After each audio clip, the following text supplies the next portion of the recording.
Isang mapagpalang umaga sa ating lahat, mga kapatid ko kay Kristo. Mula sa Lasuyudura Morning Devotion, isang kagalakan na muli tayo ay makapagbulay-bulay sa salita ng Panginoon sa umagang ito.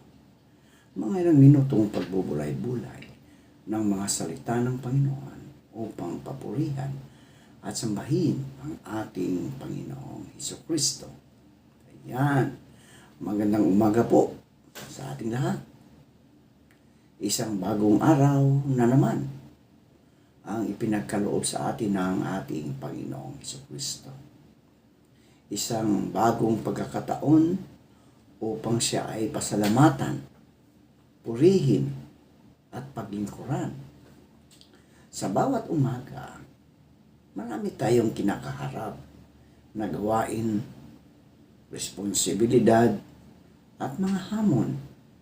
Ngunit bago natin harapin ang mundo, mahalagang simulan natin ang araw na nakatingin at nakatayo sa matibay na bato, ang ating Panginoong Hesukristo. Maaaring magbago ang ating kalagayan, ngunit hindi nagbabago ang Diyos. Maaring may mga bagay na hindi natin alam kung paano haharapin. Ngunit maaari tayong magtiwala sapagkat ang Diyos ang ating lakas, gabay at kanlungan. Kaya mga kapatid, sa umagang ito, buksan natin ang ating puso sa presensya ng Diyos. Hayaan natin ang kanyang salita ang manguna sa ating mga desisyon at ang kanyang presensya ang magbigay sa atin ng kapayapaan. Simulan natin ang araw na kasama ang Diyos sapagkat kapag si Kristo ang ating matibay na bato, mayroon tayong lakas na harapin ang anumang hamon ng buhay. Magandang umaga po at naway pagpalain tayong lahat ng Panginoon. Ang ating pong pagninilayan ngayong umaga, mga kapatid ko kay Kristo, ay nasa Bagong Tipan sa Pahayag, Kabanata 22, talatang 12 hanggang 15. Ito po ay sa Magandang Balita, Biblia. Ito po ang sinasabi. At sinabi ni Jesus, makinig kayo. Darating na ako. Dala ko ang mga gantimpalang ibibigay sa bawat isa ayon sa kanyang ginawa. Ako ang Alpha at Omega, ang una at ang huli, ang simula at ang wakas. Pinagpala ang naglilinis ng kanilang kasuotan sapagkat bibigyan sila ng karapatang pumasok sa lungsod at kumain ng bunga ng punong kahoy at na nagbibigay buhay. Subalit, maiiwan sa labas ng lungsod ang mga asal, aso, ang mga mangkukulam, ang mga nakikiapid, ang mga mamamatay tao, ang mga sumusamba sa Diyos-Diyosan, at ang mga mahilig magsinungaling at mandaya. Pinagpala na po tayo sa pagkabasa at pagkarinig ng kanyang mga salita. Samahan ninyo ako sa pananalangin. Manalangin tayo. Aming mapagmahal na Diyos, salamat po sa pagkakataong muli kaming makapagtipon at makinig sa iyong banal na salita. Buksan mo ang aming puso at isipan upang maunawaan namin ang mensahe ng pahayag. Tulungan mo kaming maging handa sa pagbabalik ng aming Panginoong Hesus at mamuhay ng may pananampalataya, kabanalan, at katapatan. Gamitin mo ang iyong salita upang baguhin at palakasin ang aming buhay. Panginoon, aming inilalapit sa iyo ang aming mga kapatid na naapektuhan sa mga baha dahil sa patuloy na pag-ulan. Ingatan niyo po sila at ilayo sa mga karamdaman. Aming ding inilalapit sa iyo ang aming mga kapatid na may karamdaman. Pagalingin niyo po sila, O Diyos. Ito po ang aming dalangin sa pangalan ni Jesus. Amen. Yan. Ako'y darating sa lalong madaling panahon. Yun po ang pamagat ng ating pagninilayan ngayong umaga. Ako'y darating sa lalong madaling panahon. Mga kapatid, mga kasulidra, ang buhay ng tao ay puno ng paghihintay. Naghihintay tayo sa sagot ng panalangin, di ba? Naghihintay tayo sa magandang balita. Naghihintay tayo sa pagkataong magbago ang ating kalagayan. Minsan, naghihintay tayo ng kagalingan. Trabaho, tagumpay, pagkakasundo, o katuparan ng isang pangarap. Ngunit, mga kasulidra, may isang paghihintay na higit na mahalaga kaysa lahat. Ang paghihintay sa pagbabalik ng ating Panginoong Hesukristo. Ayon sa pahayag 22, nasa pinakahuling bahagi na tayo ng Biblia. Dito ay ibinigay sa atin ni Kristo ang isang mahalagang paalala. Narito, ako'y madaling dumarating. Hindi sinabi ni Jesus na baka siya dumating. Hindi. Walang baka. Hindi rin niya sinabi na malayong-malayo pa ang kanyang pagbabalik.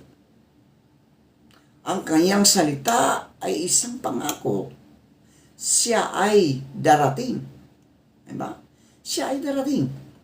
Kaya ang mahalagang tanong, mga kapatid, ay hindi lamang kailan darating ang Panginoon, kundi handa ba tayo? Handa ba tayo kapag siya ay dumating? Darating ang Panginoon na at may gantimpala siya. Ayon sa pahayag 22:11, narito ako'y madaling dumarating at ang aking gantimpala ay nasa akin. Ito ang unang mensahe ng talata tungkol sa pagdating ni Kristo. Ang ating pananampalataya, mga kapatid, ay nakasentro hindi lamang sa isang Kristo na ipinako sa krus noong nakaraan, kundi sa isang Kristo na buhay at muling darating. Si Jesus ay ipinanganak sa Bethlehem. Si Jesus ay namuhay kasama ng mga tao. Si Jesus ay nagturo tungkol sa kaharian ng Diyos. Si Jesus ay namatay sa krus. Si Jesus ay muling nabuhay. At si Jesus ay muling darating. Ito ang pag-asa ng iglesia, mga kapatid. Maaring maraming bagay sa mundo ang hindi natin kontrolado. Maaring magbago ang ekonomiya. Maaring magbago ang pamahalaan. Maaring magbago ang teknolohiya. Maaaring magbago ang mga tao o maaari ring dumating ang mga panahon ng mga pagsubok.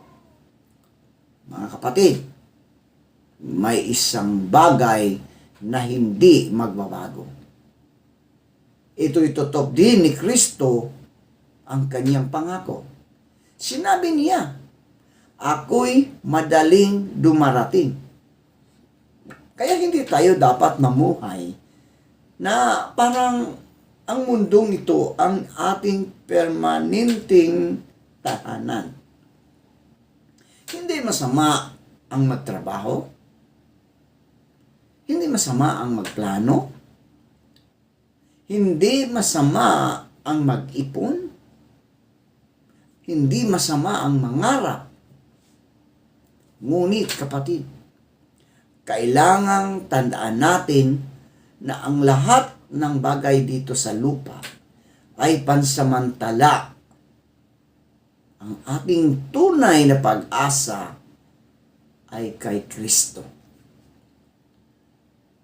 Ang Panginoon ay magbibigay ayon sa ating gawa. Sinabi ng Panginoon, upang bigyan ang bawat isa ayon sa kaniyang gawa. Hindi nangangahulugan, ito na mabibili natin ang kaligtasan sa pamagitan ng mabubuting gawa. Ang kaligtasan ay biyaya ng Diyos at tinatanggap sa pamagitan ng pananampalataya kay Kristo.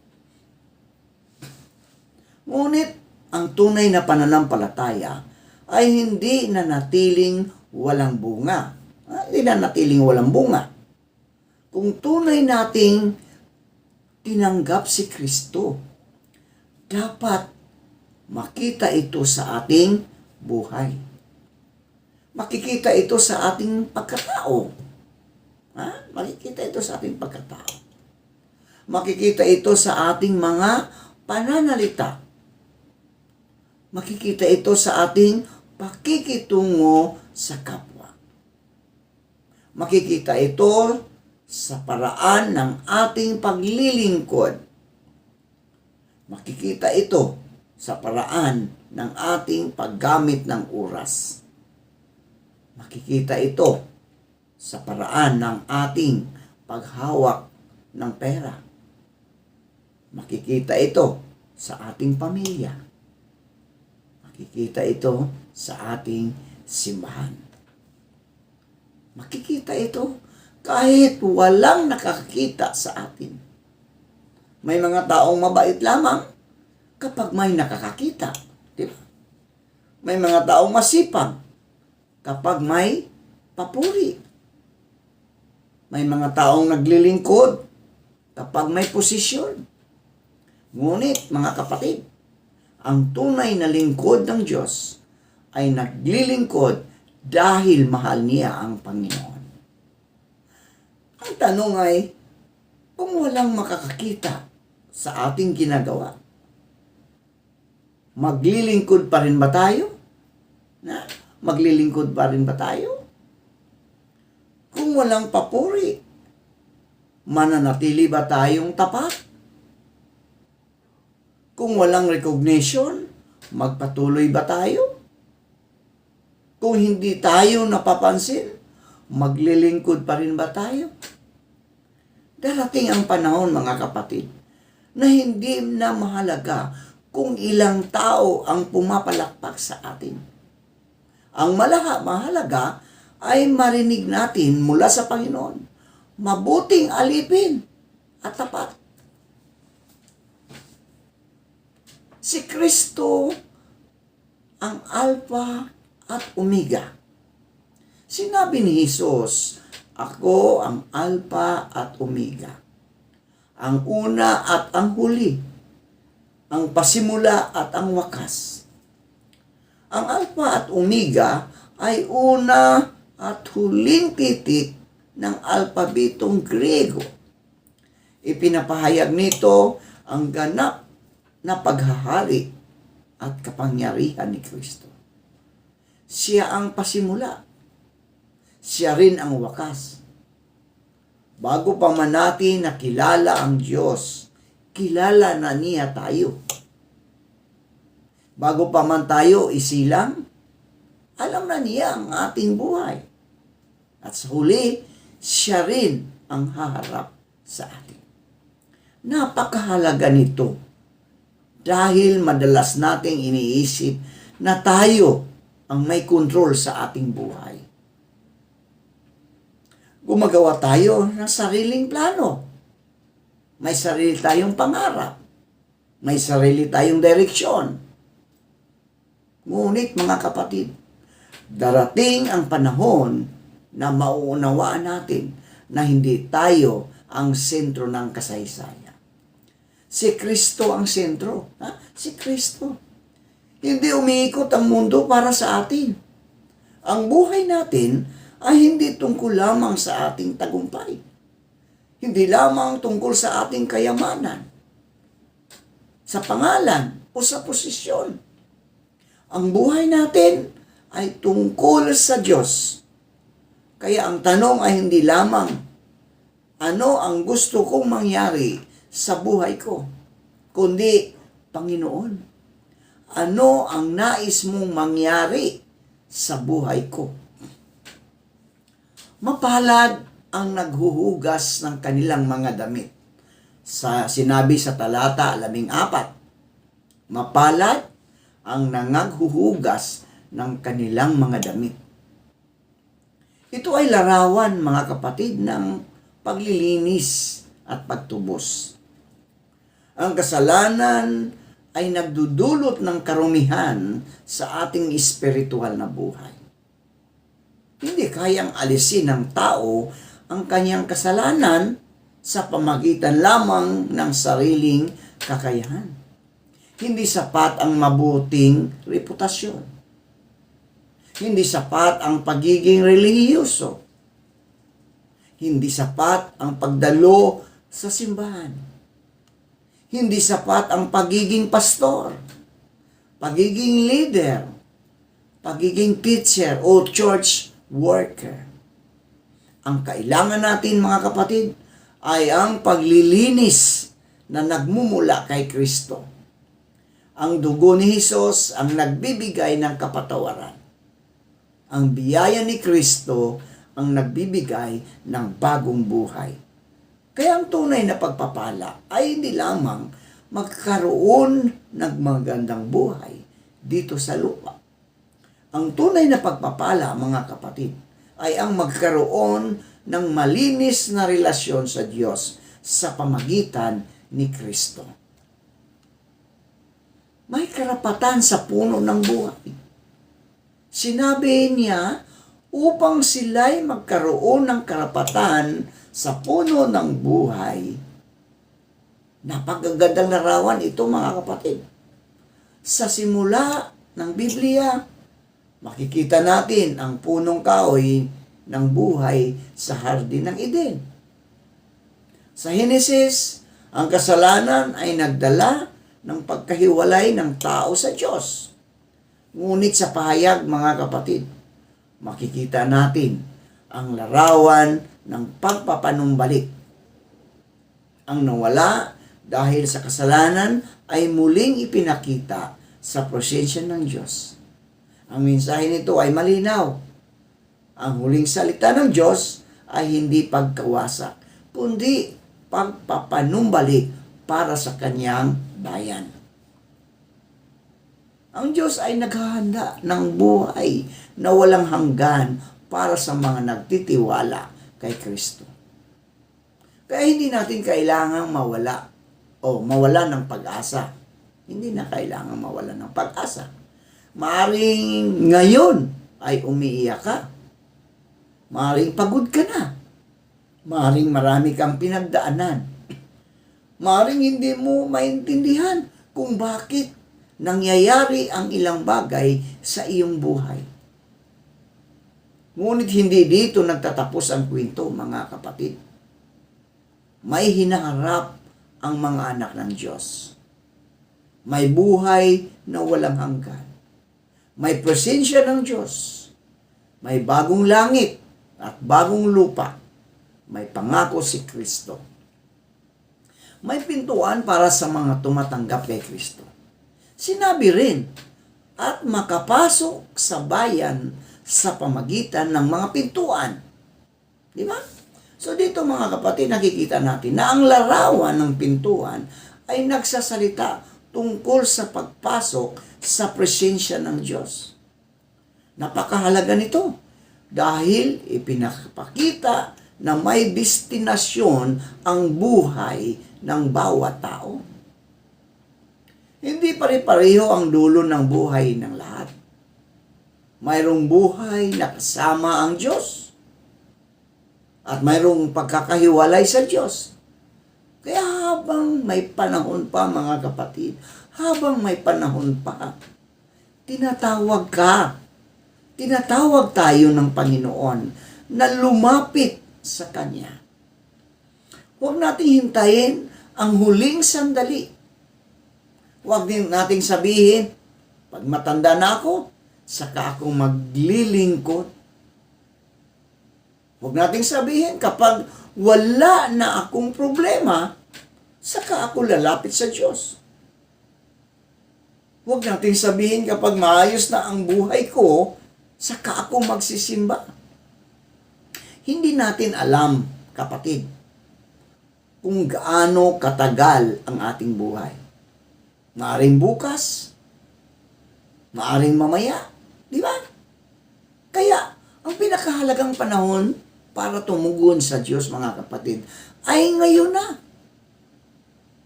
Ngayon na rin ang kaligtasan ng iyong buhay, kaluluwa. May babala, may mga nanatili sa labas. Ayon sa talata 15, binanggit ng mga taong nasa labas.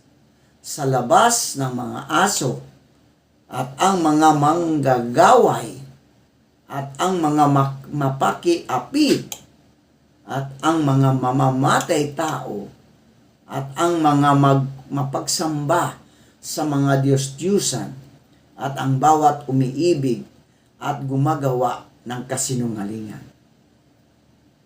Mabigat ang babalang ito, mga kapatid. Mabigat. Ipinapaalala sa atin na hindi biro ang kasalanan. Sa panahon ngayon, may tendency tayong gawing maliit ang kasalanan. Sinasabi ng mundo, normal lang yan. Lahat naman gumagawa niyan. Wala namang masama. Basta masaya ka. Ngunit mga kapatid, ang pamantayan ng Diyos ay hindi nagbabago dahil nagbago ang kultura. Ang kasalanan ay kasalanan, di ba? Ang kasalanan ay kasalanan. Ang kasinungalingan ay kasinungalingan. Ang idolatria ay idolatria. Ang kawalan ng kabanalan ay kawalan ng kabanalan. Ang Diyos, kapatid, ay banal. At dahil banal ang Diyos, tinatawag din niya tayo sa kabanalan. Hindi sapat na sabihin natin tayo ay Kristiyano. Hindi sapat. Kailangang makita sa ating buhay ang bunga ng ating pananampalataya. Ang pinakamalaking hamon, mga kapatid, handa ba tayo? Ang pahayag 22, talatang 12 hanggang 15 ay nagtatanong sa bawat isa sa atin. Kung dumating si Kristo ngayon, kapatid, kung dumating si Kristo ngayon, handa ba tayo? O handa ba ako? Hindi ito ang tanong para lamang sa pastor. Hindi lamang para sa mga church leaders. Hindi lamang para sa mga matatanda. Ito ay tanong para sa bawat mananampalataya. Bawat isa sa atin. Maraming marami tayong alam tungkol sa Biblia. Ngunit malayo ang puso natin sa Diyos. Maaring regular tayong nagsisimba, ngunit hindi sumusunod sa Diyos. Maaring marunong tayong manalangin, ngunit hindi natin ipinagkatiwala ang buhay natin sa Diyos. Maaring tinatawag natin ang sarili nating Kristiyano, ngunit may mga bahagi ng buhay natin na ayaw nating isuko sa Panginoon. Kaya kailangan nating suriin ang ating sarili, mga kapatid, mga kasolidra. Handa ba ang puso ko? Ha? Handa ba ang puso ko? Handa ba ang buhay ko? May kasalanan ba akong ayaw kong bitawan? May taong kailangan ko bang patawarin? May kailangan ba akong ayusin sa aking relasyon sa Diyos? O may ipinagagawa ba ang Diyos na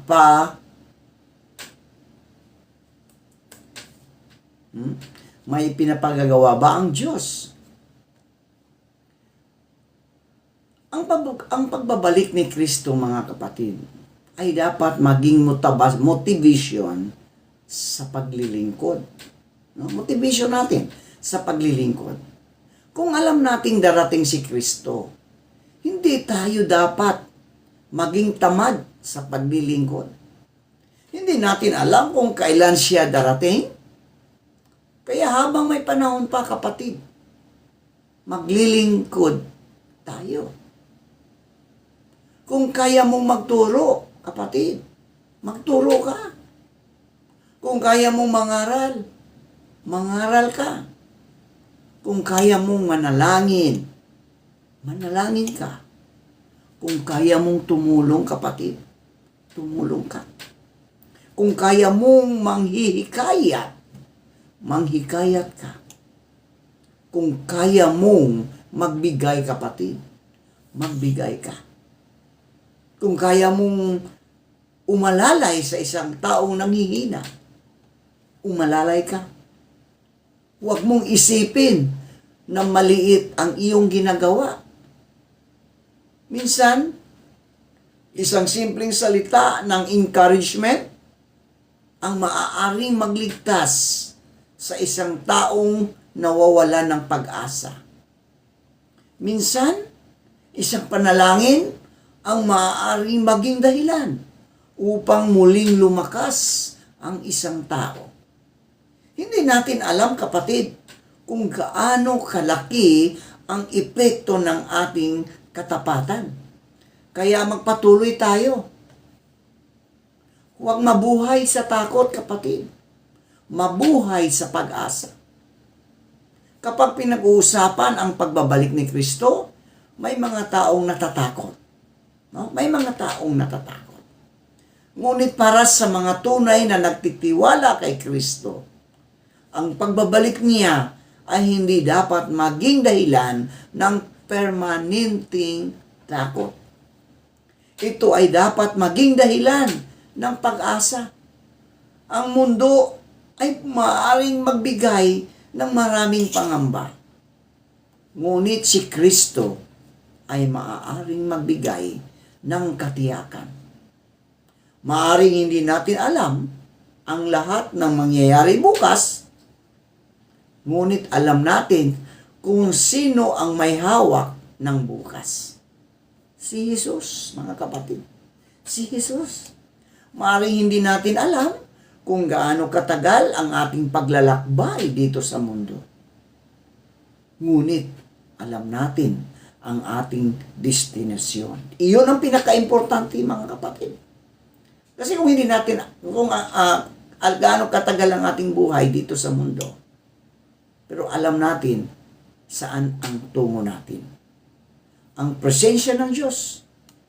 Maaaring hindi natin alam ang lahat ng sagot, ngunit alam natin kung sino ang ating pinaniniwalaan. Si Kristo, kapatid. Ang hamon ng Panginoon, mga kapatid, manatiling tapat. Ang pinakahalagang application sa pahayag, 22, 11 hanggang 15, ay ito, manatili tayong tapat hanggang sa pagbabalik ni Kristo. Huwag tayong panghinaan ng loob, mga kapatid. Huwag tayong sumuko. Huwag nating hayaan ang mga problema ang magpalayo sa atin sa Diyos. Huwag nating hayaang ang kasalanan ang mamuno sa ating buhay. Huwag nating hayaan ang material na bagay ang maging sentro ng ating puso.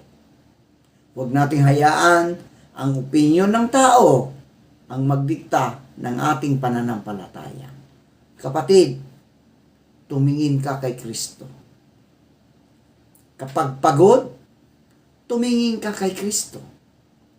Kung ikaw ay umiiyak, tumingin ka kay Kristo.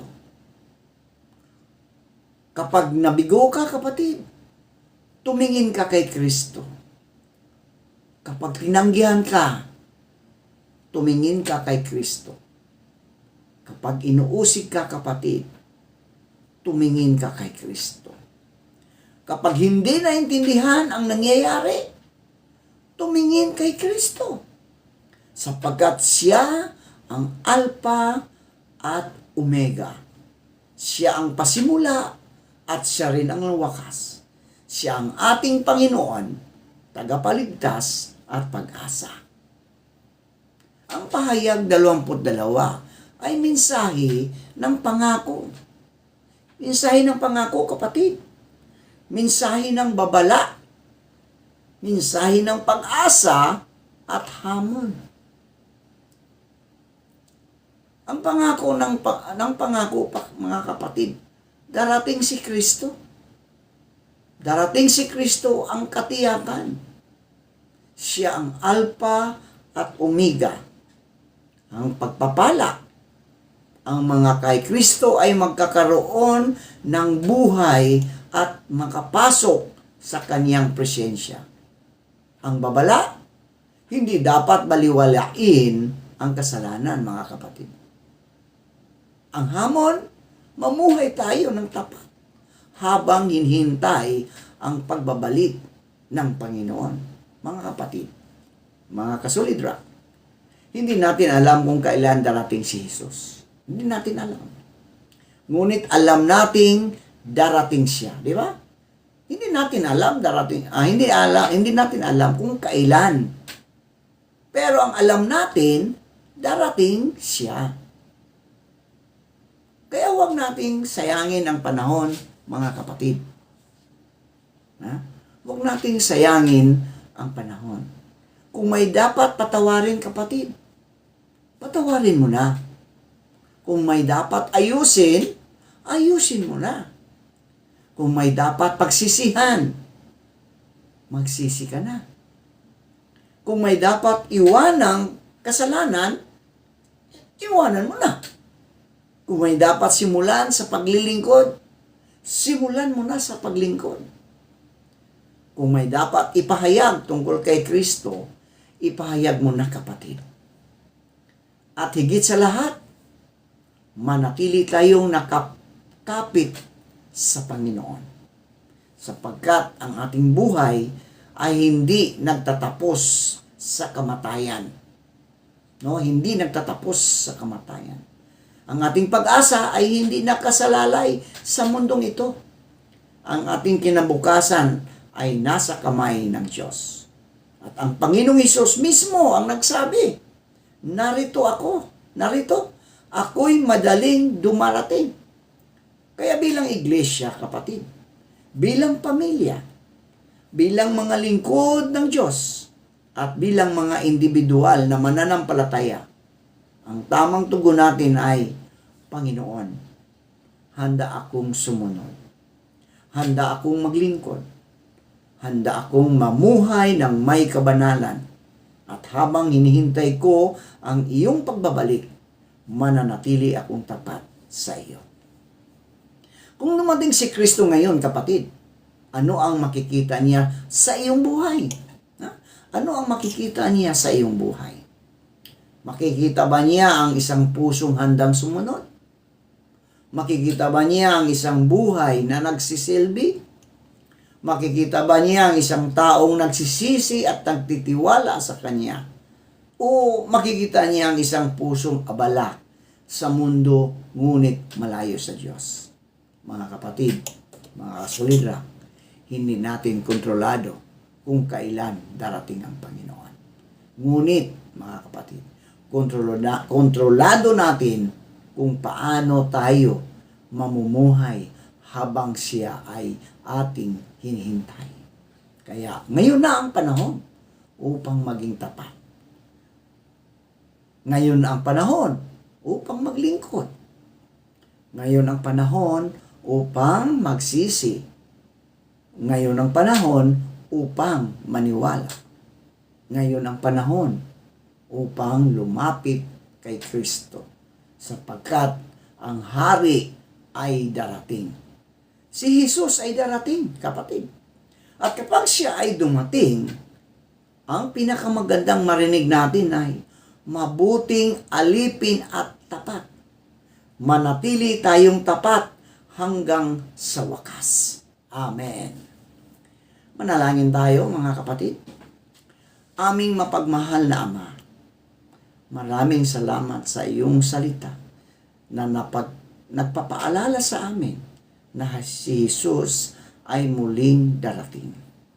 Tulungan mo kaming mamuhay ng tapat, mamuhay ng banal, at laging handa sa kanyang pagbabalik.